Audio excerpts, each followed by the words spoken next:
স্বাধীন ভারতের ইতিহাসে এরকম ভাবে লাগাতার একটা জেলাকে এরকম ভাবে জখম করা, এরকম ভাবে অত্যাচার করার উদাহরণ কটা আছে ইতিহাস খুঁজতে খুব বেশি পাওয়া যাবে না।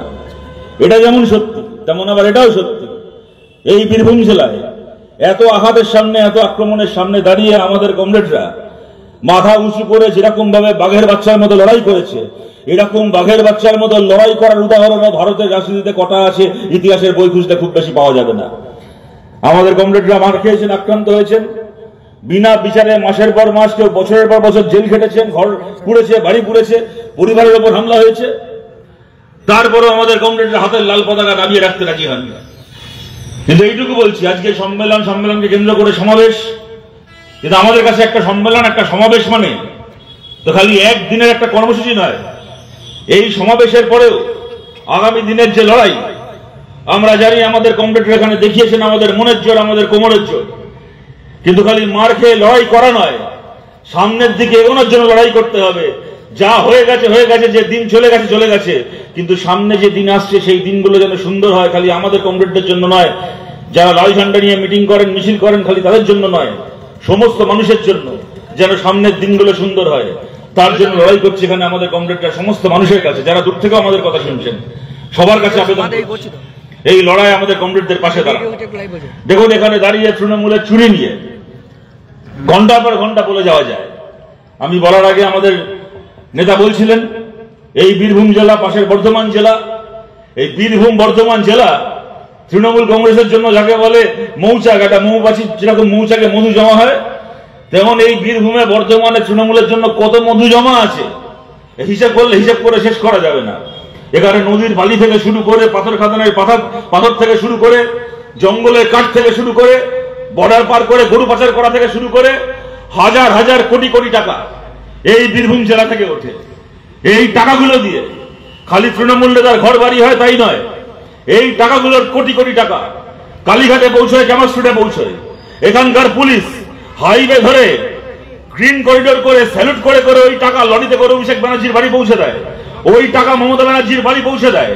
ওই কোটি কোটি টাকা দিয়ে ভোটের আগে পুলিশ কেনা হয়, কোটি কোটি টাকা দিয়ে ভোটের আগে মিডিয়া কেনা হয়, তৃণমূলের বড় বড় পোস্টার হোর্ডিং হয়, ভাড়াটে এজেন্সিগুলোকে ভাড়া করে এনে বাইরে থেকে এজেন্সিকে দিয়ে ভোটের প্রচার করানো হয়, ক্রিমিনাল কেনা হয়, ইলেকশন কমিশনের লোকগুলোকে কেনা হয়, এমনকি বিজেপির স্থানীয় নেতা, বিরোধী দলের প্রধান বিরোধী দল বিজেপি, তাদের স্থানীয় নেতা কর্মীদেরকে কেনা হয় ওই কোটি কোটি টাকা দিয়ে।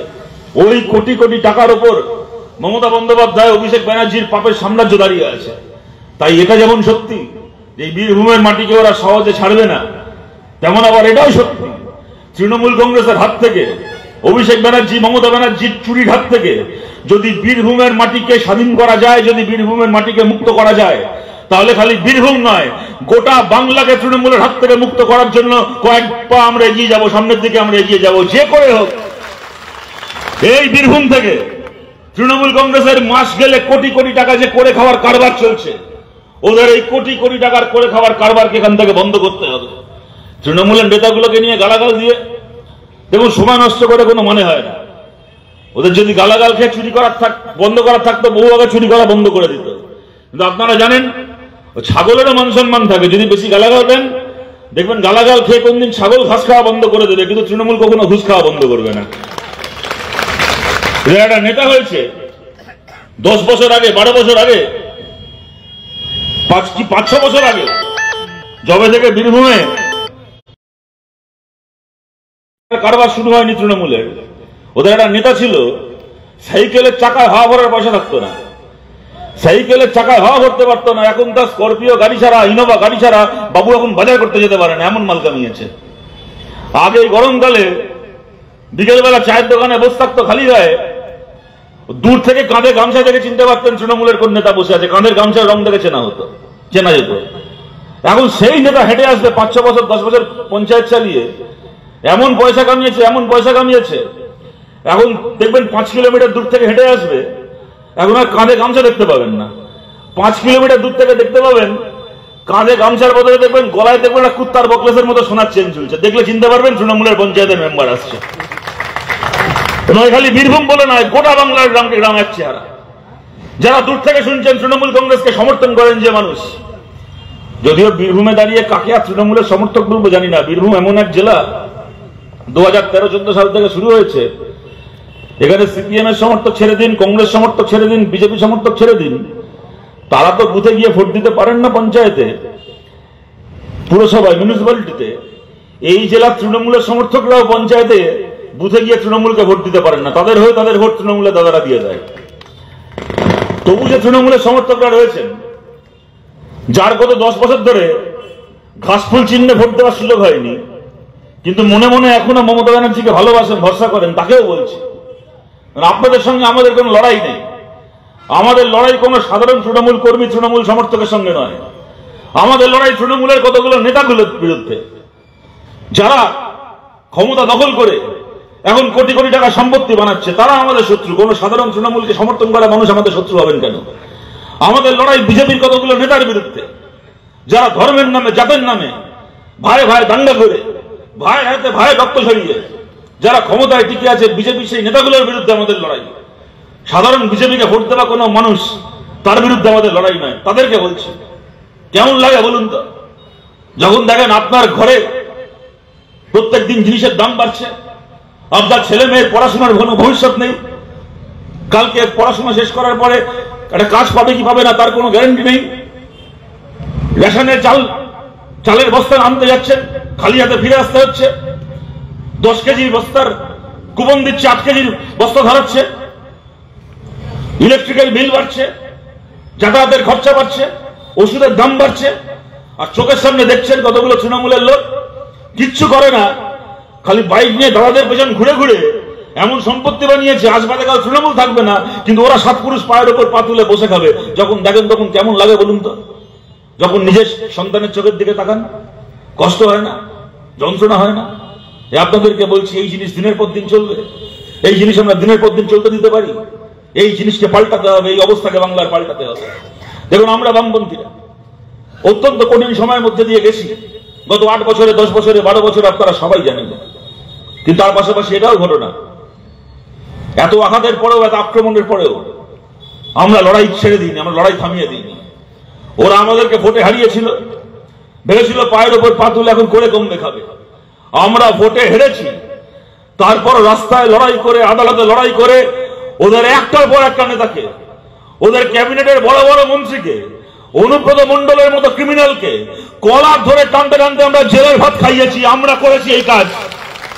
কিন্তু কোন ক্ষমতায় না থেকে, একটা এমএলএ ছাড়া, একটা এমপি ছাড়া যদি এই কাজ আমরা বামপন্থীরা বাংলায় করতে পেরে থাকি, তাহলে আপনাদের কাছে আবেদন করছি, যদি আপনাদের সমর্থনে বাংলায় আমাদের রাজনৈতিক ক্ষমতা বাড়ে, তাহলে তৃণমূলের চোরগুলোকে কি দৌড় আমরা করাতে পারবো। আপনারা যদি মনে করেন, যদি আমাদের সেই সুযোগটা পাওয়ার উচিত বলে আপনারা মনে করেন, সেই সুযোগটা আমাদেরকে দিন। দেখুন, আমি বলছি, আজ থেকে কয়েক মাস পরে, কদিন পরে, 1 সপ্তাহ পরে দুর্গাপুজো।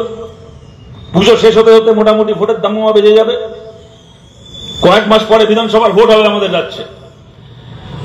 আমরা বলছি, আজকে এই সময় আমাদের কোনো এমএলএ নেই, লোকসভায় কোনো এমপি নেই। এখানে দাঁড়িয়ে যদি আমরা বলি যে হ্যাঁ, আজ বাদে কাল বিধানসভার ভোট হবে, আমরা 0 থেকে 250 হয়ে যাব। এক কথায় বলার জন্য অনেক কিছু বলা যায়, কিন্তু আমিও খুব জোর দিয়ে বলতে পারবো না, আপনারাও খুব ভরসা করে শুনবেন না। তাই কটা আসন আমরা পাবো, কটা আসন পাবো না, কে সরকার তৈরি করবে, কে সরকার তৈরি করবে না, তার মধ্যে যাচ্ছি না। মানুষ ঠিক করবেন। মানুষ সিদ্ধান্ত নিয়েছেন। আমরা 34 বছর সরকার চালিয়েছি। যখন মানুষ মনে করেছেন আমরা জিতবো না, আমরা জিতিনি।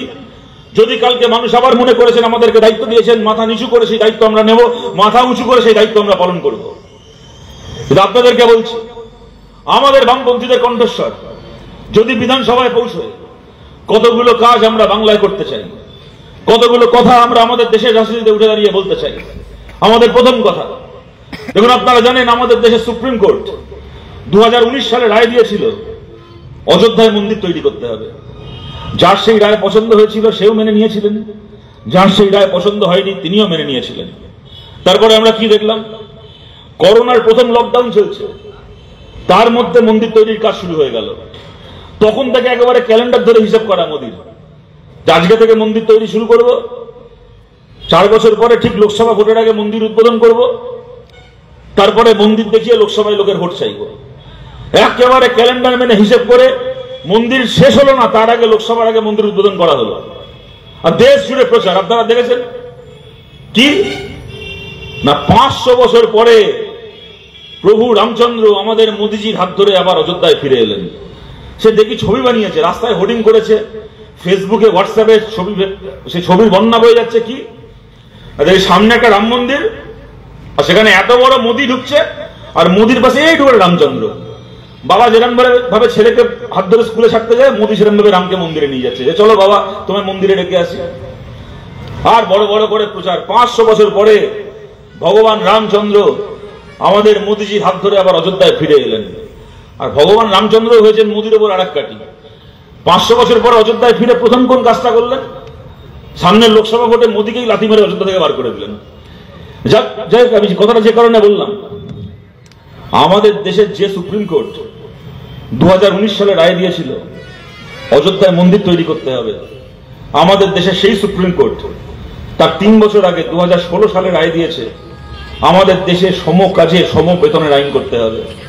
কন্ট্রাকচুয়াল চাকরি দেওয়ার নাম করে লোককে 3 ভাগের 1 ভাগ 4 ভাগের 1 ভাগ মজুরি দিয়ে কাজ করানো যাবে না। আজকে আপনাদের জিজ্ঞেস করছি, যারা দূর থেকে আমাদের কথা শুনছেন তাদের জিজ্ঞেস করছি, একবার তাকিয়ে দেখুন তো চারপাশে পার্মানেন্ট চাকরি কাকে বলে উঠে যাচ্ছে। কি বেসরকারি কি সরকারি, পার্মানেন্ট চাকরি বলে কোনো চাকরি নেই। যেখানে দেখবেন কন্ট্রাকচুয়াল, কেন্দ্রের সরকারের ব্যাংকে, রেলে, পোস্ট অফিসে, সব জায়গায় কন্ট্রাকচুয়াল। রাজ্যের সরকারের স্কুলে, মিউনিসিপ্যালিটিতে, পঞ্চায়েতে, পরিবহনে, সব জায়গায় কন্ট্রাকচুয়াল। প্রাইভেট চাকরি তো ছেড়েই দিলাম, এমনকি সেনাবাহিনীতে পর্যন্ত আর্মির বদলে অগ্নিবীর, পুলিশের বদলে সিভিক ভলেন্টিয়ার। চাকরির মানে কি? যে কাজটা করার জন্য একজন পার্মানেন্ট কর্মচারী 40,000 টাকা 50,000 টাকা মাইনে পাবে, সেই কাজ একজন কন্ট্রাকচুয়ালকে করতে হবে 8,000 টাকা 10,000 টাকা মাইনে, 12,000 টাকা মাইনে, তার বেশি মাইনে নেই। ঘরে ঘরে ছেলে মেয়েরা পড়াশোনা করছে পরিশ্রম করে, কেউ গ্রাজুয়েশন অবধি পড়ছে, কেউ মাস্টার ডিগ্রি অবধি পড়ছে। 8,000 টাকা 10,000 টাকা 12,000 টাকার বেশি মাইনের কাজ জুটছে কি না কন্ট্রাকচুয়াল। আজকে কাজ আছে তো কালকে নেই, ইচ্ছে হলো ছাঁটাই করে দিল। চাকরিতে ঢোকানোর আগে মুছড়ে খালি খেয়ে নেবে, দরকার হলে সারা জীবন তোমাকে কন্ট্রাকচুয়াল থাকতে হবে। জীবনে কখনো কাজকে পার্মানেন্ট করার দাবিটুকু করতে পারবে না। এই 8,000 টাকা 10,000 টাকার চাকরি পর্যন্ত ঘুষ দিয়ে কিনতে হয় আমাদের এখানে, আপনারা জানেন। ড্রাইভারের চাকরি পরিবহন রিক্রুটমেন্ট হচ্ছে, জীবনে কোনোদিন স্টিয়ারিং এ বসেনি, সেও পয়সা দিয়ে চাকরিতে ঢুকে যাচ্ছে। টাকা দিয়ে চাকরি কেন? সেই চাকরির কোনো স্থিরতা নেই। আমরা বলছি যাদের হাতে এত ক্ষমতা, ওরা সংখ্যার জোর দেখায়। আমাদের এত এমপি আছে, আমাদের এত এমএলএ আছে, বলুন তো সংখ্যার জোরে যদি আমাদের দেশে এনআরসি পাস করানো যায়, সংখ্যার জোরে আমাদের দেশে নোট বাতিল করা যায়, সংখ্যার জোরে আমাদের রাজ্যে মমতা বন্দ্যোপাধ্যায় এত কিছু করে বেড়াতে পারেন, তো সংখ্যার জোরে চাইলে এরা লোকসভায় বিধানসভায় সম কাজে সম মজুরির আইন পাস করাতে পারতো না? ওরা করায়নি, আমরা বামপন্থীরা বলছি আমরা করাবো। আপনাদের আশীর্বাদে, আপনাদের ভালোবাসায়, আপনাদের দোয়ায় যদি বামপন্থীদের কণ্ঠস্বর পশ্চিমবাংলার বিধানসভায় গিয়ে পৌঁছয়, আমাদের প্রথম লড়াই হবে, আমাদের প্রথম দাবি হবে পশ্চিমবাংলায় সম কাজে সম বেতনের আইন আনা। সমস্ত সরকারি চাকরি এবং সমস্ত বেসরকারি চাকরি, যারা যারা কন্ট্রাকচুয়াল কাজ করছেন, দূর থেকেও যারা আমাদের কথা শুনছেন, যারা যারা কন্ট্রাকচুয়াল কাজ করছেন, সমস্ত কন্ট্রাকচুয়াল চাকরিকে 6 মাস থেকে 1 বছরের মধ্যে পার্মানেন্ট করার আইন আমরা পশ্চিমবাংলার বিধানসভায় আনতে চাই। এবং প্রাইভেট কোম্পানিও যতক্ষণ না তার আগের কন্ট্রাকচুয়ালদেরকে পার্মানেন্ট করছে, ততক্ষণ পর্যন্ত সেই কোম্পানি নতুন করে কন্ট্রাকচুয়াল লোক নিয়োগ করতে পারবে না। এই আইন আমরা করতে চাই। যদি আপনারা মনে করেছেন আমাদের এই দাবি ন্যায্য, তাহলে এই লড়াই আপনারা আমাদের পাশে দাঁড়ান। বিজেপি আপনাদের বলেছিল বছরে একদিন, রাম মন্দির উদ্বোধনের দিন বাড়িতে প্রদীপ জ্বালাতে। সম কাজে সম মজুরির এই আইন যদি আমরা চালু করাতে পেরেছি, তাহলে জানবেন বছরে একদিন নয়, বছরে 365 দিন আপনার বাড়িতে প্রদীপ জ্বলবে। কর্মসংস্থানের প্রদীপ, নিরাপত্তা নিশ্চয়তার প্রদীপ জ্বলবে, মাথা উঁচু করে বাঁচার প্রদীপ জ্বলবে আপনাদের সবার ঘরে ঘরে, বছরে 365 দিন। সিভিক ভলেন্টিয়ারের চাকরি যারা করছেন তাদেরকেও বলছি, সিভিক ভলেন্টিয়ারের কাজ করা ছেলে মেয়েরা কেউ আমাদের শত্রু নয়। তারাও সাধারণ পরিবারের, সাধারণ ঘর থেকে আসা ছেলে মেয়ে। আজকে যেখানে আমাদের দেশে এক সময় 6 মাস কোনো কাজ করলে সেই কাজ স্থায়ী হয়ে যেত, আজকে 12 বছর ধরে 13 বছর ধরে এই ছেলে মেয়েগুলো নীল জামা পরে রাস্তায় দাঁড়িয়ে আছে, আজ অব্দি তাদের চাকরি স্থায়ী হয়নি। কাজ কি? ভোটের সময় তৃণমূলের হয়ে বুথ দখল করো, আর সারা রাত ধরে রাস্তায় দাঁড়িয়ে থেকে ডিসিআর এর নাম করে লরি থেকে টাকা তুলে তৃণমূলের পার্টি অফিসে পাঠাও। ভালো করে করতে পারলে তোমার চাকরি থাকবে, ভালো করে করতে না পারলে পরের দিন চাকরি ছাঁটাই। আমরা বামপন্থীরা বলছি, আমাদের সিভিক ভলেন্টিয়ার ভাই বোনেদেরও বলছি, যদি আমাদের বামপন্থীদের কণ্ঠস্বর পশ্চিমবাংলার বিধানসভায় পৌঁছবে তাহলে আমরাই লড়াই করব। সিভিক ভলেন্টিয়ারের চাকরিকেও স্থায়ী সরকারি চাকরির মর্যাদা দিতে হবে। প্রত্যেকজন সিভিক ভলেন্টিয়ারের কাজকে স্থায়ী চাকরির মর্যাদা দিতে হবে। আমি কখনো এটা বলবো না, আমরা বলছি না কথা যে সিভিক ভলেন্টিয়ারের কাজ কালকে রাতারাতি পুলিশের কাজ হয়ে যাবে, সমস্ত সিভিক ভলেন্টিয়ার পুলিশ হয়ে যাবে না। কিন্তু পুলিশ যেরকম একটা চাকরি, তেমন সিভিক ভলেন্টিয়ার একটা গভর্নমেন্ট পোস্ট হবে, একটা সরকারি চাকরি হবে। তারও পেনশন থাকবে, প্রভিডেন্ট ফান্ড থাকবে, শরীর খারাপ হলে মেডিক্লেম থাকবে, বছরে এতগুলো ছুটি থাকবে, চাকরিতে ডিএ থাকবে, বছর বছর মাইনে বাড়বে। একজন সিভিক ভলেন্টিয়ারের চাকরিকেও স্থায়ী সরকারি চাকরির মর্যাদা আমরা বামপন্থীরা দেওয়ার জন্য লড়াই করব, আমাদের এই কণ্ঠস্বর যদি বিধানসভায় পৌঁছে। এবং সামাজিক ন্যায়, আপনারা জানেন হাজার হাজার বছর ধরে জাতের নামে বদজাতি, জাতির নামে শোষণ চলেছে আমাদের দেশে। দেশ স্বাধীন হওয়ার পরে পণ্ডিত জওয়াহরলাল নেহরু, ডক্টর বি.আর. আম্বেদকররা যে ভারত তৈরি করেছিলেন, হাজার হাজার বছর ধরে চলে আসা জাতের শোষণকে পরাজিত করার জন্য, সামাজিক ন্যায়ের জন্য চাকরিতে, শিক্ষায় সংরক্ষণের ব্যবস্থা চালু হয়েছিল। তপশিলি সমাজের জন্য সংরক্ষণ, দলিত আদিবাসী মানুষের জন্য সংরক্ষণের আইন আমাদের দেশে চালু হয়েছিল অনেক লড়াই করে। অনেকে চেষ্টা করেছিল আটকাতে, অনেকে 75 বছর ধরে চেষ্টা করে গেছে যাতে তপশিলি সমাজের জন্য, দলিত আদিবাসী মানুষের জন্য সংরক্ষণকে বন্ধ করে দেওয়া যায়, বাতিল করে দেওয়া যায়। বিজেপি আরএসএস এর মতো দল এমনকি পার্লামেন্টের ভেতর দাঁড়িয়ে অমিত শাহ কদিন আগে ডক্টর বি.আর. আম্বেদকরের নাম নিয়ে ব্যঙ্গ করেছে, খিল্লি করেছে। 70-75 বছর ধরে ওরা চেষ্টা করেছে সংরক্ষণকে তুলে দেওয়ার, কিন্তু ভারতের মানুষ লড়াই করে সংরক্ষণের অধিকারকে রক্ষা করেছে। কিন্তু এখন সমস্ত চাকরি পার্মানেন্ট থেকে কন্ট্রাকচুয়াল, ক্যাজুয়াল হয়ে যাওয়ার ফলে যেটা হচ্ছে, চাকরিতে সংরক্ষণও উঠে গেছে আমাদের দেশে। পেছনের দরজা দিয়ে, সামনের দরজা দিয়ে পারেনি, পেছনের দরজা দিয়ে সংরক্ষণ তুলে দিয়েছে।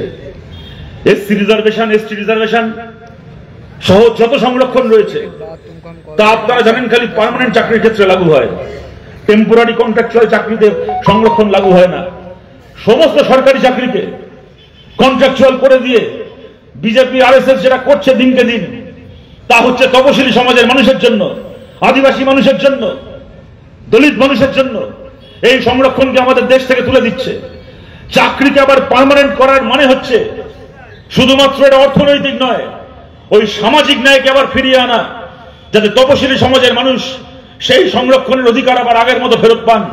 তার জন্য আমরা বামপন্থীরা এই লড়াই লড়ছি। এই লড়াই আপনারা আমাদের পাশে থাকুন, বামপন্থীদের পাশে আপনারা থাকুন। আমাদের পরের কথা, সরকারি হাসপাতাল, সরকারি স্কুল চেহারা আপনারা দেখছেন। আমরা 34 বছর সরকার চালিয়েছি, কখনো এই কথা বুক চুপে বলতে পারবো না যে সেই 34 বছরে যার যখন শরীর খারাপ হয়েছে সরকারি হাসপাতালে গিয়ে এক কথায় ভর্তি হয়ে গেছেন। আমরা এই কথা বলতে পারবো না। এত বড় রাজ্য, এত মানুষ আছেন, হতে পারে কখনো কখনো হাসপাতালে কেউ চিকিৎসার জন্য গেছেন, এক কথায় তার চিকিৎসার ব্যবস্থা হয়নি, সময় লেগেছে, বেড পেতে দেরি হয়েছে, এই জিনিস হয়েছে। কিন্তু কখনো আপনারা এই জিনিস কল্পনা করতে পারতেন যে কোথাকার কোন তৃণমূল কংগ্রেসের নেতা সে গরু চুরি করে, ছাগল চুরি করে, রাইস মিলের নাম করে পয়সা তুলে স্মাগলিং করে এখন ইডি সিবিআই কাছে কেস খেয়েছে, তাই তৃণমূলের পক্ষ থেকে হাসপাতালের সুপারকে, এখানে বোলপুরে মেডিকেল কলেজের সুপারকে ফোন করে বলে দেওয়া হচ্ছে অনুব্রতর বাড়িতে গিয়ে ওকে মেডিকেল সার্টিফিকেট দিয়ে আসো, যাতে ওই মেডিকেল সার্টিফিকেট দেখিয়ে পিজিতে শুয়ে থাকতে পারে, ওকে আর সিবিআইয়ের হাতে জেদ পড়তে না হয়। আপনি পেশেন্টকে নিয়ে যাবেন হাসপাতালে, আপনার পেশেন্ট ফুটপাতে মরে যাবে, ফুটপাতে মরে পড়ে থাকবে, তবু হাসপাতালে বেড জুটবে না। কেন?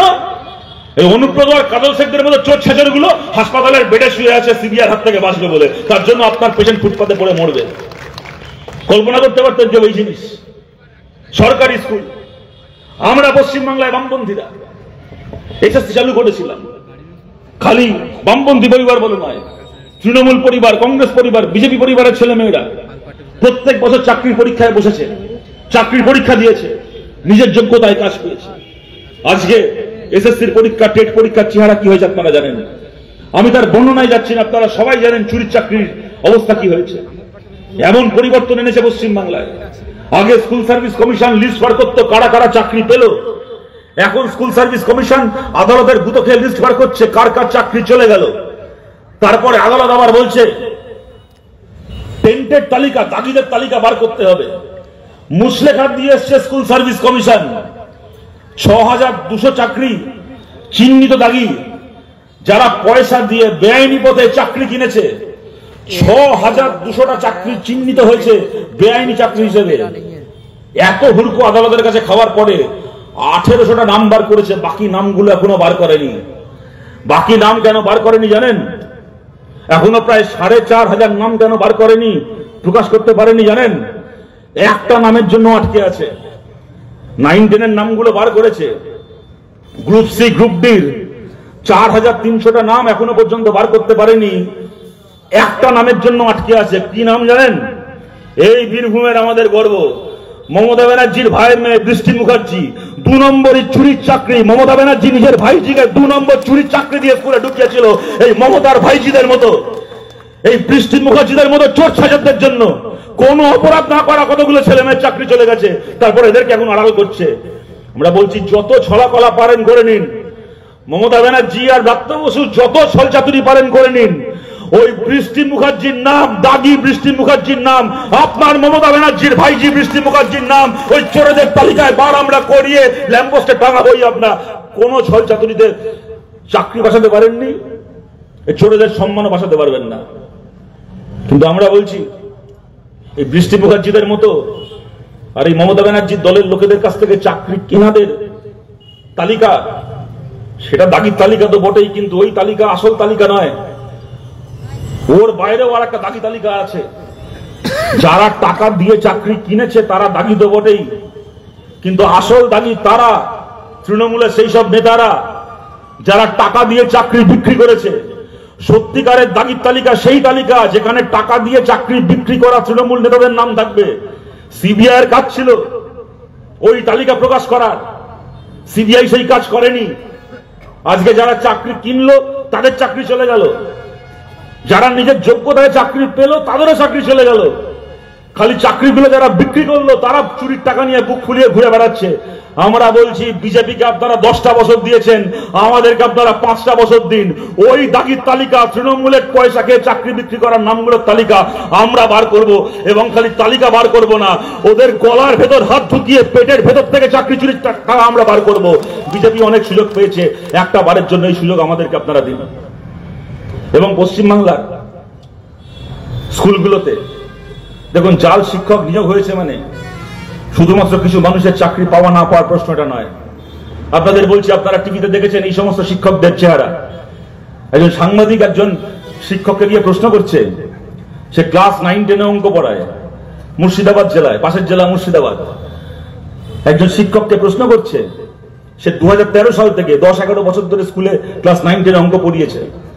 তাকে জিজ্ঞেস করছে যে আচ্ছা বলো তো 5কে 4 দিয়ে গুণ করলে কত হয়? সে উত্তরে বলছে আমি কিছু বলতে পারবো না, যা বলার পর্ষদ বলবে। সাংবাদিক অবাক হয়ে গেছে, বলছে 5কে 4 দিয়ে গুণ করলে কত হয় বলতে পারবেন না, ক্লাস 9-10 অঙ্ক পড়ান? বলে হ্যাঁ আমি জানি না, কিছু যা বলার পর্ষদ বলবে। যারা দূর থেকে আমাদের কথা শুনছেন আপনাদের বলছি, এই তৃণমূলের নেতাদের ছেলে মেয়েরা কলকাতা শহরের বড় বড় স্কুলে পড়াশুনো করে, প্রাইভেট স্কুলে, ইন্টারন্যাশনাল স্কুলে পড়াশোনা করে। মাস গেলে 3 লাখ টাকা 4 লাখ টাকা করে একটা স্কুলের মাইনে হয়। স্কুলের ক্লাসরুম থেকে শুরু করে স্কুলের বাথরুম পর্যন্ত এয়ার কন্ডিশন লাগানো এমন স্কুলে পড়াশোনা করে। আর সাধারণ পরিবারের সাধারণ ঘরের ছেলে মেয়েরা পড়তে যায় সরকারি স্কুলে। বামফ্রন্ট সরকার জেলায় জেলায় ব্লকে ব্লকে স্কুলগুলোকে বানিয়েছিল যাতে একজন সাধারণ কৃষকের পরিবারের, ক্ষেত মজুরের পরিবারের, কয়লা খনি শ্রমিকের পরিবারের ছেলে মেয়েও যেন সেই স্কুলে গিয়ে ভালো শিক্ষা পায়। আজকে সেই স্কুলে খালি চাকরিগুলোকে বিক্রি করলো তাই নয়, আপনার ছেলে মেয়ে স্কুলে ক্লাসে কাছে পড়াশোনা করতে, আপনি বাড়ি থেকে ছেলে মেয়েকে পাঠিয়েছেন স্কুলে পড়াশোনা করতে, আপনি ভাবছেন স্কুলে কি ভালো পড়াশোনা হচ্ছে। স্কুলে গেলে সব পাওয়া যাবে, ব্যাগ পাওয়া যাবে, সাইকেল পাওয়া যাবে, সব পাওয়া যাবে, কিন্তু ক্লাসে এমন শিক্ষক তার ক্লাস নিচ্ছে যে 5কে 4 দিয়ে গুণ করলে কত হয় বলতে পারবে না।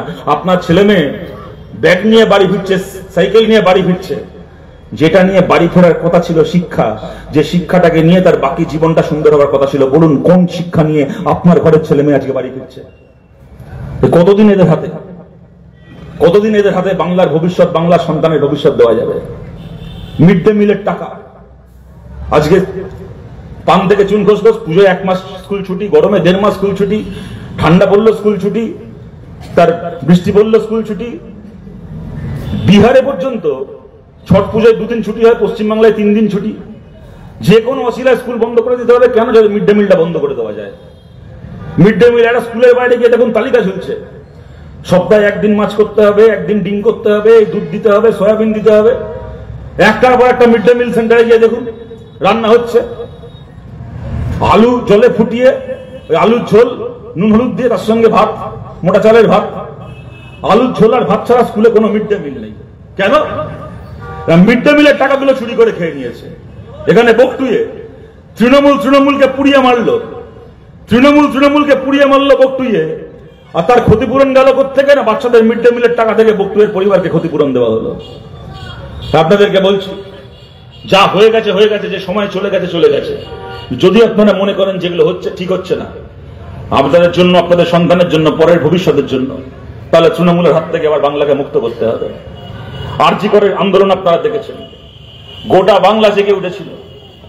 শুরু হয়েছিল একটা ধর্ষণ, একটা খুন থেকে, তার বিচার চেয়ে। সেখান থেকে গোটা বাংলা জেগে উঠল, যাতে বাংলার কোনো পাড়ায়, কোনো এলাকায় কোনো ধর্ষকের সাহস না হয়, ক্ষমতা না হয় কোনো মেয়ের দিকে চোখ তুলে তাকানোর। তার দাবিতে গোটা বাংলা উত্তাল হলো।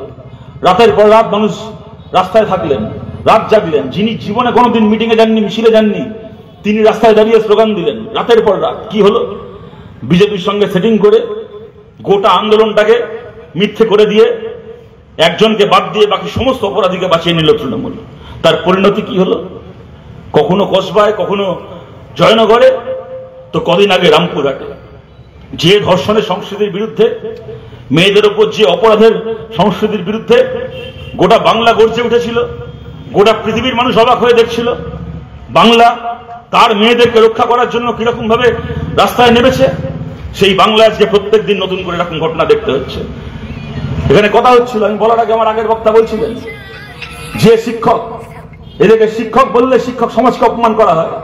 এই সমস্ত মাতৃগর্ভের লজ্জা যে এই ঘটনা ঘটিয়েছে, তাকে পুলিশ গ্রেপ্তার করেছিল, ছেড়ে দিল কেন? সে তৃণমূল কংগ্রেসের শিক্ষা সেলের নেতা। আপনারা তার আগে দেখলেন আরজি করে গোটায় ধর্ষণের র্যাকেট চালাচ্ছে যারা, তৃণমূল কংগ্রেসের ডাক্তারদের সংগঠনের নেতা। কদিন আগে দেখলেন কসবার ল কলেজে নিজের দলের একটা বাচ্চা মেয়েকে গণধর্ষণ করলো যে তৃণমূল কংগ্রেসের উকিলের সেলের নেতা। এরা অদ্ভুত পার্টি। এদের পার্টির শিক্ষকগুলো ধর্ষক, এদের পার্টির উকিলগুলো ধর্ষক, এদের পার্টির ডাক্তারগুলো ধর্ষক। কোন রাজনৈতিক দলে কোন ধর্ষক গিয়ে, চোর গিয়ে আশ্রয় নিয়েছে, তার একটা মানে বোঝা যায়। একদল চোর আর একদল ধর্ষক মিলে নিজেদের একটা রাজনৈতিক দল বানিয়ে ফেলেছে। তৃণমূল না থাকলে এই জিনিসটাও কোনোদিন কল্পনা করতে পারতাম না। আজকে সেই ঘটনা রামপুরহাটে, ছেড়ে দিল তাকে পুলিশ, পুলিশ ছেড়ে দিল, তার পরিণতি দিতে হলো একটা বাচ্চা মেয়ের টুকরো টুকরো পচে যাওয়া, গলে যাওয়া একটা আদিবাসী মেয়ের মৃতদেহ নিয়ে। এখানে দাঁড়িয়ে পুলিশকে গালাগাল দেওয়া যায়, কিন্তু কি গালাগাল দেবো এদেরকে? এদের কি সমালোচনা করব? আরে অনুব্রত মণ্ডল মাঝরাত্রির বেলা ফোন করে এদের নিজের মাকে, এদের নিজের বউকে উদ্ধার করে দিলে পুলিশের ক্ষমতা হয় না অনুব্রত হাত থেকে নিজের মাকে, নিজের বউয়ের সম্মান রক্ষা করতে? এই আবার রামপুরহাটের বাচ্চা মেয়েটাকে এরা কি বাঁচাতো? তাই বলছি, এই পুলিশের ওপর ভরসা করে কবে পুলিশের বিবেক জাগ্রত হবে, তারপরে তৃণমূলের অপরাধ শেষ হবে, ওই অপেক্ষায় থেকে লাভ নেই। মানুষের কাছে আমরা আবেদন করছি, মানুষের কাছে আমরা আবেদন করছি, তৃণমূল কংগ্রেসের হাত থেকে আপনার এলাকাকে, আপনার পাড়াকে মুক্ত করার যে লড়াই, চলুন আমরা সবাই একসঙ্গে সেই লড়াই আমরা নামি।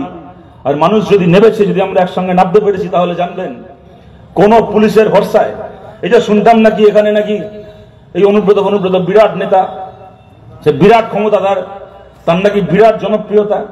আর এমন জনপ্রিয়তা, সারা রাত ধরে বাড়িতে সিবিআই রেড হলো, সকালবেলা বাড়ি থেকে বার করে চেঙ্গেলা করে গাড়িতে তুললো, একটা পাড়ার লোক এগিয়ে এসে বললো না যে আমাদের দাদাকে কোথায় নিয়ে যাচ্ছ, বরং জানলায় দাঁড়িয়ে খিস্তি মারলো যে মালটাকে নিয়ে যা, ভালো হয়েছে, খুব জ্বালিয়েছিল, এবার নিয়ে যায় এটাকে।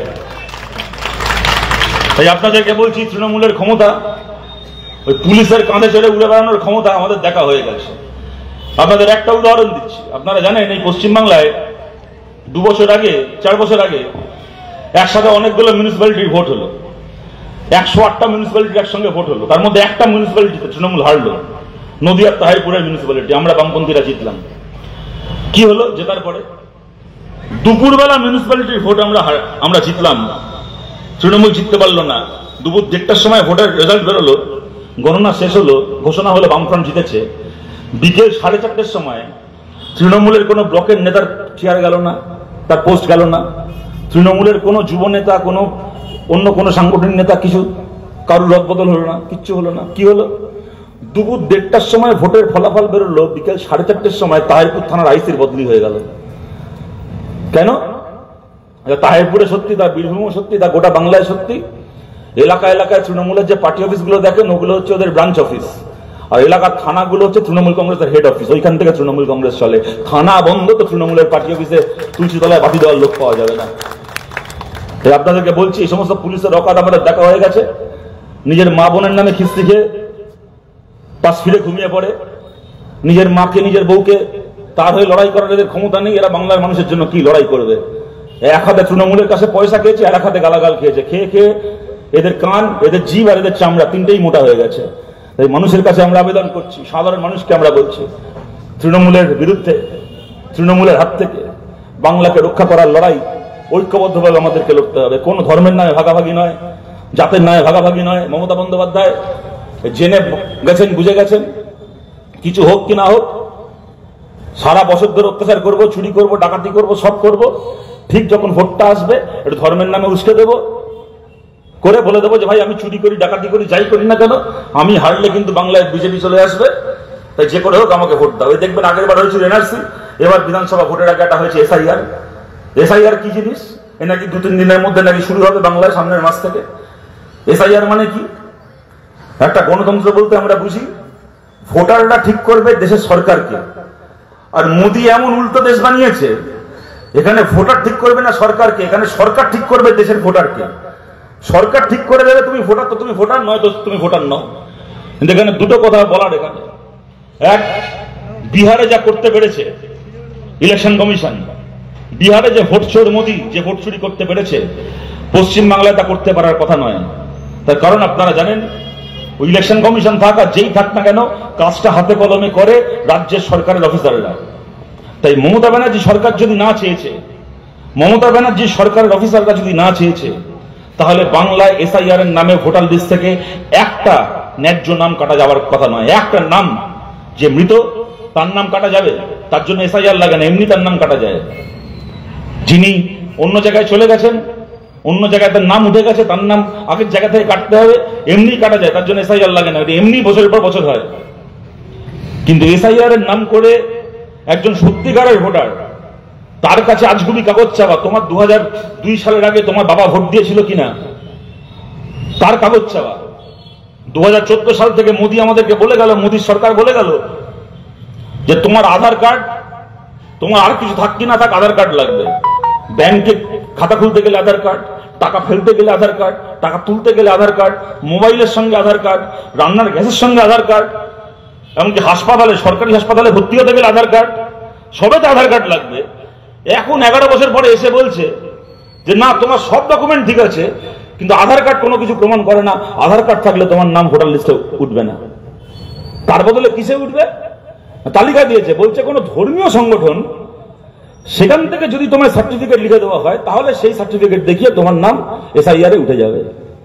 আমি দল মত নির্বিশেষে আপনাদেরকে বলছি, যারা বিজেপি সমর্থক আছেন তাদেরকেও বলছি, আপনি কোন দল করেন, আমি কোন দল করি ছেড়ে দিন। 2025 সাল, একটা আধুনিক পৃথিবীতে বাস করছি। আপনি ভাবতে পারেন, একটা দেশের সরকার বলছে একটা আধার কার্ড, যা আমার চোখের মনি স্ক্যান করে, আমার চোখের মনির ছাপ নিয়ে, আঙুলের ছাপ নিয়ে 10 রকমের ডকুমেন্টকে ভেরিফাই করে রাষ্ট্র আমাকে আর আধার কার্ড দিয়েছে, সেইটা নাকি জাল, ওটা নাকি চাইলেই পাওয়া যায়, ওটাকে গ্রহণ করা হবে না। আর কোথায় পাড়া শনি মন্দিরে গিয়ে 51 টাকা দক্ষিণা দিয়ে একটা চিরকুট নিয়ে আসবো, ওইটাকে দেখালে ওটা নাকি খুব ভালো ডকুমেন্ট, ওটাকে দেখালে আমার লিস্টে নাম উঠে যাবে। কোন আধুনিক সভ্য সমাজে এই টুকলো কি কারবার চলতে পারে? আপনাদের বলছি, মমতা ব্যানার্জি যদি মনে করেছেন যে পশ্চিমবাংলার এসআইআর এ কারুর নাম বাদ দিতে দেবেন না, তাহলে পশ্চিমবাংলার এসআইআর থেকে একটা নামও কারুর বাদ যাবে না। আর যদি আপনারা দেখেন এখানে আবার ওই জিনিস হচ্ছে যে আমরা 100 দিনের কাজের সময় দেখেছি, কাজ বন্ধ হয়ে পড়ে আছে, কেন্দ্র সরকার কাজ আটকে দিয়েছে, রাজ্যকে জরিমানা করেছে, রাজ্য জরিমানা দিয়ে দিয়েছে, তারপরে কাজ চালু হচ্ছে না। না মমতা ব্যানার্জি কাজ চালু করতে বলে কোর্টে যাচ্ছে, মামলা করছে, এদিকে মঞ্চে উঠে ভাষণ দিয়ে যাচ্ছে কেন আমার রাজ্যে 100 দিনের কাজ বন্ধ। যদি বোঝে আমরা বামপন্থীরা বলেছিলাম, আমাদের গায়ে লাগে, এই 100 দিনের কাজ আমরা বামপন্থীরা চালু করেছিলাম, কোন স্বর্গ থেকে ভগবান এসে দিয়ে যায়নি। এই বীরভূম থেকে কমরেড রামচন্দ্র ডোমের মতো নেতা, কমরেড সোমনাথ চ্যাটার্জির মতো আমাদের শ্রদ্ধেয় নেতা, এই সোমনাথ দা রামদা মিলে আমাদের পার্টির নেতারা নির্বাচিত হয়ে গেছিলেন গোটা বাংলা থেকে, এই বীরভূম থেকে আপনারা আশীর্বাদ করে পাঠিয়েছিলেন। এই সোমনাথ চ্যাটার্জি, রামচন্দ্র ডোমরা পার্লামেন্টে গিয়ে শতাব্দী রায়ের মতো বাংলা ডান্স করতো না, তারা ওখানে গিয়ে লড়াই করতো, মানুষের জন্য 100 দিনের কাজ নিয়ে এসেছিল। আজকে আমাদের খারাপ লাগে যদি 100 দিনের কাজ বন্ধ হয়। আমরা বামপন্থীরা বলেছিলাম আপনি মমতা ব্যানার্জি 100 দিনের কাজ চালু করতেছে, কোর্টে মামলা করুন মোদী সরকারের বিরুদ্ধে। যদি মামলা করতে পেরেছেন তাহলে আমরা বলছি আপনাকে একটা পয়সা খরচা করতে হবে না। আমাদের পার্টির নেতা বিকাশ ভট্টাচার্য বিনা পয়সায় পশ্চিমবঙ্গ সরকারের হয়ে মোদীর বিরুদ্ধে মামলা লড়বে, করুন আপনি মামলা। উনি করেননি, উনিও জানেন এমন চুরি করেছে মামলা করলে ওর মুখে চুনকালি লাগবে। এই 100 দিনের কাজের সময় যেরকম 2 নম্বরই করেছিল, চোখ কান খোলা রাখতে হবে যেন একই 2 নম্বরই এসআইআর নিয়ে না হয়। একদিকে ওনার সরকারের লোকেরা, ওনার বিএলও গুলো বাড়ি বাড়ি গিয়ে লোকের কাছ থেকে আলতু ফালতু কাগজ চেয়ে লোকের নাম কাটবে লিস্ট থেকে, তারপরে পিসি ভাইপো মিলে ধর্মতলায় দাঁড়িয়ে, রাজভবনের সামনে দাঁড়িয়ে, আর দিল্লিতে লোকসভা ভোটের আগে, বিধানসভা ভোটের আগে দিল্লিতে গিয়ে ধর্ণা দিয়ে, গরম গরম ভাষণ দিয়ে বিধানসভা ভোট পার করার চেষ্টা করবে। যদি ওইটা হয়েছে বুঝবেন আরএসএস আর মমতার পুরনো খেলা নতুন করে বাংলায় চলছে। আর আমাদের কমরেডরাও যারা আছেন এখানে, যারা আমাদের কথা শুনছেন, আমাদের প্রত্যেকজন কমরেডকে বলছি, এসআইআর এর জন্য মমতা ব্যানার্জির দপ্তরের লোকেরা যখন বাড়ি বাড়ি যাবে, বাংলায় এই ইলামবাজার হতে পারে, গোটা বীরভূম হতে পারে, গোটা পশ্চিম বাংলায় এমন একটা বুথ থাকবে না যেখানে আমাদের কমরেডরা তাদের সঙ্গে মানুষের বাড়ি বাড়ি না যাবে। প্রতিটা বুথে, প্রতিটা বাড়িতে আমাদের কমরেডদেরকে যেতে হবে এবং খেয়াল রাখতে হবে একটা জায়গায় গিয়ে একটা ইলেকশন কমিশনের লোক একটা ফালতু কাগজ চেয়ে যেন মানুষকে হয়রান করতে না পারে। একজন মানুষের নাম যেন এসআইআর থেকে পশ্চিম বাংলায়, না মোদী না মমতা, কারোর ইচ্ছায় যেন বাংলা থেকে একটা নাম না কাটা যায় ভোটার তালিকা থেকে। তার দায়িত্ব আমাদের বিএলএদেরকে, আমাদের এজেন্ট যারা আছেন, আমাদের কমরেডদেরকে এই দায়িত্ব পালন করতে হবে, বুক দিয়ে রক্ষা করতে হবে বাংলার প্রত্যেকজন ভোটারকে। তিনি অতীতে আমাদেরকে ভোট দিয়ে থাকুন বা তিনি আমাদেরকে অতীতে ভোট না দিয়ে থাকুন, যে মানুষটার জীবনে কোনোদিন আমাদেরকে ভোট দেননি, যেন তার নামও অন্যায়ভাবে কমরেডকে নিজের কাঁধে তুলে নিতে হবে। একটা বুথের একটা বাড়ি যেন ফাঁকা না যায়, এই পাহারাদারির কাজ আমাদেরকে করতে হবে। এবং আপনাদের কাছে সব শেষে যে কথাটা বলবো, দেখুন আমরা 34 বছর বামপন্থীরা সরকার চালিয়েছি। এখানে যারা আমার গুরুজনেরা রয়েছেন আমার থেকে অনেক বেশি করে সেই সময়টাকে আপনারা অনেকে দেখেছেন। যদি আজকে প্রশ্ন করা হয় এই যে 34 বছর বাংলায় বামপন্থী সরকার চলল, এই সময় বাংলায় স্কুল কলেজ হাসপাতালের উন্নয়ন কেমন হয়েছে, রাস্তাঘাট কেমন হয়েছে, কলকারখানা কেমন হয়েছে, আইন শৃঙ্খলার পরিবেশ কেমন ছিল, যদি প্রশ্ন করা হয় যে আপনারা এইসব প্রশ্নে বামফ্রন্টকে 100-এ কত দেবেন, হয়তো আপনাদের মধ্যে কেউ বলবেন যে আমরা বামফ্রন্টকে 100-এ 70 দেব, কেউ বলবেন 100-এ 75 দেব, কেউ বলবেন 100-এ 10 দেব, 20 দেব, 5 দেব, 0 দেব, কোনো কাজ করতে পারেনি, ফেল করাবো, তাও বলতে পারেন কেউ চাইলে। কিন্তু যদি প্রশ্ন করা হয় 34 বছর আমাদের রাজ্যে বামপন্থী সরকার চলেছে, এই 34 বছর যেন বাংলার প্রত্যেকজন মানুষ নিজের ইচ্ছে মতো নিজের ধর্ম পালন করতে পারেন, সেইটা গ্যারান্টি করার প্রশ্নে বামফ্রন্ট সরকারকে আপনারা 100-এ কত দেবেন? আমাদের অতি বড় শত্রুকেও মানতে হবে এই প্রশ্নে বামফ্রন্ট সরকারকে 100-এ 100 দিতে হবে, একটা নম্বর কেউ কাটতে পারবে না। না বাংলার কোনো হিন্দু, না বাংলার কোনো মুসলমান কোনোদিন বলতে পারবেন না বামফ্রন্ট সরকারের সময় তার নিজের ধর্ম পালন করতে কোথাও কোনো অসুবিধা হয়েছিল। পশ্চিমবাংলা আমরা সরকার চালিয়েছি, কোনোদিন আসানসোলের ইমাম সাহেবের মতো কোন ইমামকে নিজের সন্তানকে দাঙ্গায় হারাতে হয়নি, নিজের জওয়ান ছেলের দাঙ্গায় খুন হওয়া লাশকে দেখে জানাজার নামাজ পড়তে হয়নি। আর বাংলায় মুর্শিদাবাদের হরগোবিন্দ দাস, চন্দন দাসের মতো কোনো হিন্দুকেও দাঙ্গায় খুন হতে হয়নি। তার জন্য জ্যোতি বসুকে, বুদ্ধদেব ভট্টাচার্যকে কখনো মমতা ব্যানার্জির মতো সকালবেলা ঘুম থেকে উঠে কালীঘাটের কালী মন্দিরে পুজো দিয়ে, দুপুরবেলা রেড রোডে গিয়ে মাথায় কাপড় জড়িয়ে নামাজ পড়ে, বিকেলবেলা গঙ্গার ঘাটে গিয়ে ছট পুজোর কলা ভাসিয়ে নাটকবাজি করতে হয়নি। ধর্ম জায়গায় ছিল, রাজনীতির জায়গায় ছিল। বাংলার পাড়ায় পাড়ায় শান্তি ছিল, মানুষে মানুষের সুসম্পর্ক ছিল। বাংলায় ঈদ, মহরম, ভাইফোঁটা, দুর্গাপুজো, কালী পুজো, ক্রিসমাস একসঙ্গে হয়েছে। কোনটাকে কেউ আটকাতেও যাননি, কোনটাকে নিয়ে কেউ রংবাজিও করতে যায়নি। আমরা বামপন্থীরা বলছি, অনেক লোক অনেক কিছু বলবে, অনেক কিছু বোঝাবে, অনেক ভুল বোঝাবুঝি তৈরি করার চেষ্টা করবে, কিন্তু আমরা বামপন্থীরা, আমরা ধর্মনিরপেক্ষ ভারতে বিশ্বাস করি। আমরা মনে করি, আমরা বিশ্বাস করি এবং আমরা আমাদের শেষ রক্তবিন্দু অব্দি লড়াই করব ভারতকে ধর্ম নিরপেক্ষ দেশ রাখার জন্য। কিন্তু আমাদের কাছে ধর্ম নিরপেক্ষতা মানে নাস্তিকতা নয়। বামপন্থীরা কখনো আপনাকে বলবে না আপনি আপনার ধর্মকে ত্যাগ করে আপনি নাস্তিক হন। বামপন্থীরা কখনো মনে করে না নাস্তিক মানুষ একমাত্র ভালো মানুষ। মানুষ ধর্ম বিশ্বাস করবেন, মানুষ ঈশ্বর আল্লাহ বিশ্বাস করবেন, মানুষ পুজো করবেন, মানুষ মসজিদে যাবেন, নামাজ পড়বেন। আমরা বামপন্থীরা ধর্ম নিরপেক্ষতা বলতে আমরা নাস্তিকতা বুঝি না। আমরা বামপন্থীরা ধর্ম নিরপেক্ষতা বলতে আমরা পরমত সহিষ্ণুতা বুঝি। আমরা মনে করি প্রত্যেকে নিজের ইচ্ছে মতো নিজের ধর্মকে পালন করবেন, অন্যের ধর্মকেও সম্মান করবেন, অন্যের ধর্মকে অহেতুক অপমান করতে যাবেন না। আমরা ধর্ম নিরপেক্ষতা বলতে এটা বুঝি। আমরা সমস্ত ধর্মকে সম্মান করি, আমরা সমস্ত ধর্মের মানুষকে সম্মান করি এবং আমরা মনে করি ইচ্ছে মতো আপনি আপনার ধর্ম পালন করবেন। যদি কোথাও আপনাকে আপনার ধর্ম পালন করা থেকে কেউ আটকাতে যায়, তাহলে সবার আগে আপনার পাশে দাঁড়িয়ে লড়াই করবে আপনার হয়ে। আপনি যাতে আপনার ধর্ম ভালো করে পালন করতে পারেন, তার জন্য লড়াই করবে আপনার হয়ে সবার আগে আমাদের কমরেডরা। আমরা লড়াই করব, কমিউনিস্টরা লড়াই করবে আপনার হয়ে, যাতে আপনি আপনার ধর্ম ভালো করে পালন করতে পারেন। কিন্তু ধর্মের নামে 10 বছর ধরে, 12 বছর ধরে বাংলায় যা হচ্ছে, মিটিং করতে গেছি, মিছিল করতে গিয়েছি, চাকরির দাবিতে মিছিল, চাষবাস যাতে কৃষক ফসলের দাম পায় তার দাবিতে মিছিল, যেন কোনো জায়গায় রাস্তা ভেঙে পড়ে আছে বছরের পর বছর রাস্তা সারাইয়ের দাবিতে মিছিল করতে গেছি। দিনের পর দিন জেল খেটেছে আমাদের কমরেডরা। আর ইচ্ছা মতো আপনি ধর্মের নামে উস্কানি দিন, আপনি হোয়াটসঅ্যাপে ফেসবুকে গালাগাল দিন, ধর্মীয় বিদ্বেষমূলক পোস্ট করুন, গুজব ছড়িয়ে এখানে মন্দির ভেঙে দিয়েছে, ওখানে ও মসজিদ ভেঙে দিয়েছে, এখানে কালী ঠাকুরের মূর্তি ভেঙে দিয়েছে, ওখানে মসজিদের মাথায় গেরুয়া পুড়িয়ে দিয়েছে, এইসব উস্কানি দিয়ে এলাকায় এলাকায় দাঙ্গা লাগান। পশ্চিমবাংলার ভাই গ্রেপ্তার হতে হবে না।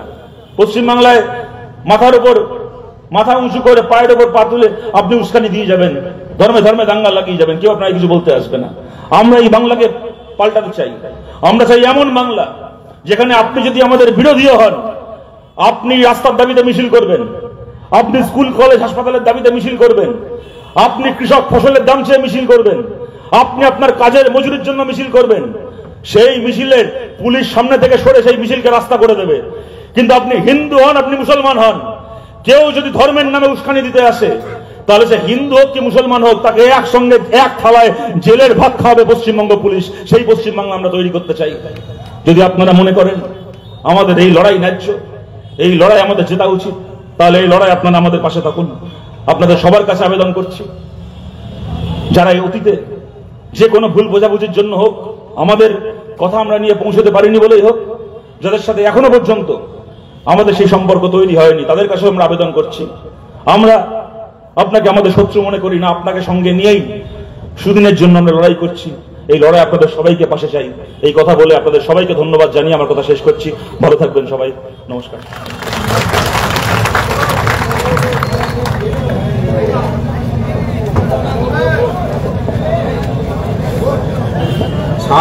সারা ভারত কৃষক সভা বীরভূম জেলা কমিটির পক্ষ থেকে রাজ্য নেতৃত্ব কমরেড শতরূপ ঘোষ তার যে মূল্যবান বক্তব্য রাখলেন, সেটাকে পাথেয় করে আমাদের পথ চলা শুরু হয়।